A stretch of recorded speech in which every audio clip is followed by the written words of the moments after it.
In Perth, a Sparky knocks off for the day and drives home along the coast. This year, his pay will land somewhere near $110,000. He trained in Birmingham. Australia is short of people. Not tourists, not students, workers.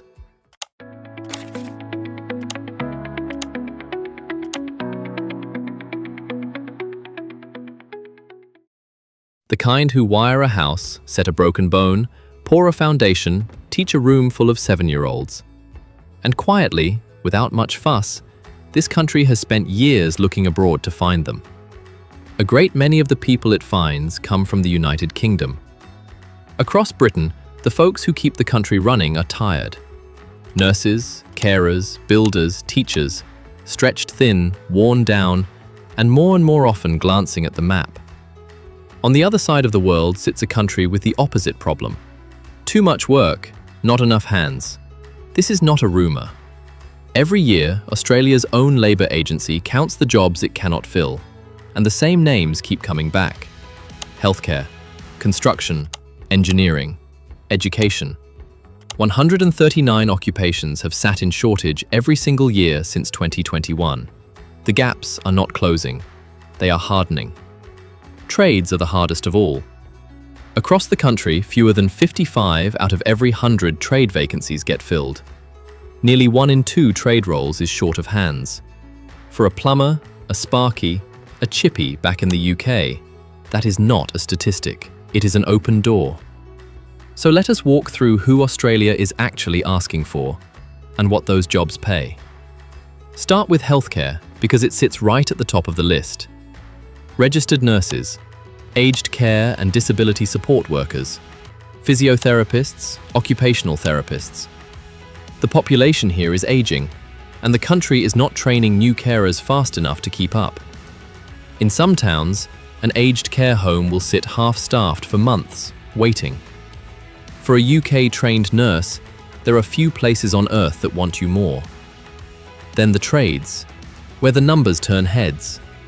That Sparky in Perth, on $110,000, is not the exception.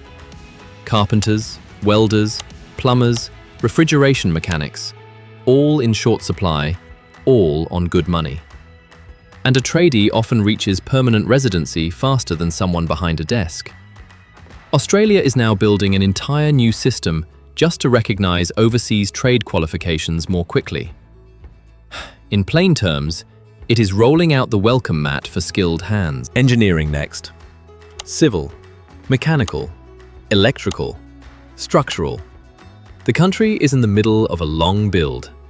Roads, rail, housing, power lines stretched across a continent.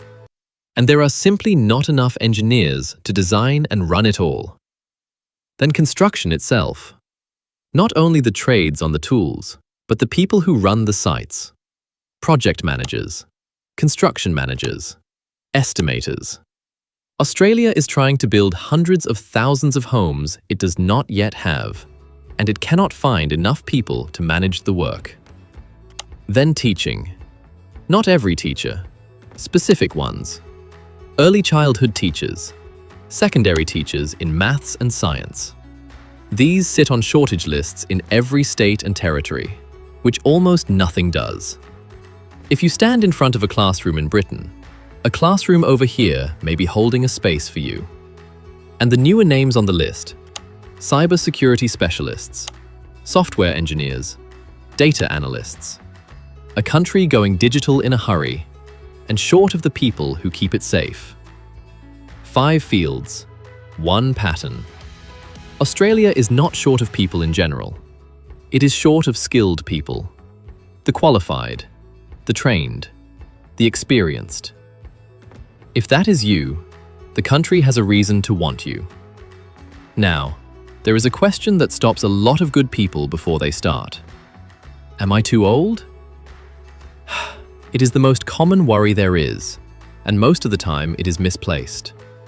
Age is one factor among several, and for the right trade, with the right experience behind you, it carries far less weight than people fear.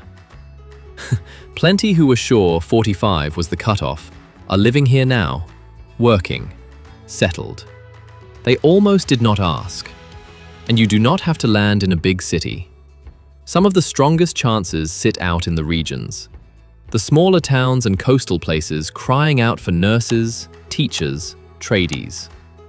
Australia keeps separate pathways open for people willing to go regional, and the deal is a fair one. A quieter life, a faster road in, and a country town that is genuinely glad you turned up. And in 2026, acting on all this got easier. In its latest budget, Australia made a deliberate move to bring skilled workers in faster.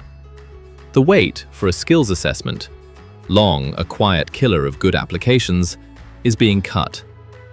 The experience an employer-sponsored worker needs has dropped from 2 years to 1. For trades especially, a faster assessment system is being built from the ground up.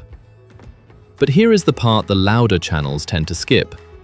The door is opening wider and narrowing at the same time. Australia is holding its permanent intake at 185,000 places and tilting them toward people already inside the country. For someone applying from Britain, that means the bar is higher, not lower. The applications that fail are the vague ones, the marginal ones, the ones thrown together without preparation. The window is real. It rewards the ready and quietly closes on everyone else. So how does a person in Britain actually cross that gap? In most cases, one of 2 ways.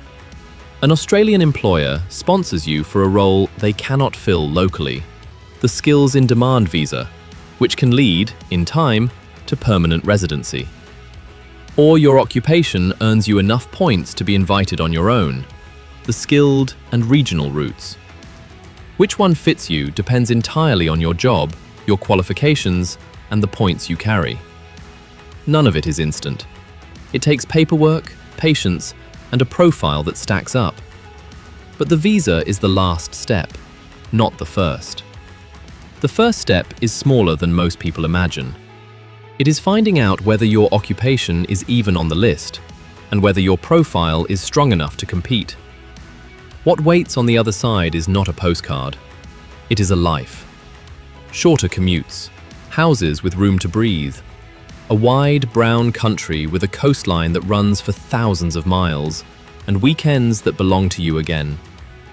For all its faults, this place still believes in a fair go for the people who turn up ready to work. The ones who make the move rarely talk about the visa afterwards. They talk about the light. This channel exists because of one stubborn truth. For more than 25 years, a family business has helped UK workers make exactly this move. And the same thing kept happening. People assumed Australia was shut to them, too old, wrong trade, too late. Most of the time, they were wrong. They simply never checked. That Sparky in Perth, driving home along the coast, he almost never applied. He was sure the door had closed years ago. It had not. It was just waiting for someone to knock. The simplest place to begin is to find out whether your job is on the list. There is a free 2-minute check linked below. It will tell you, plainly, where you stand.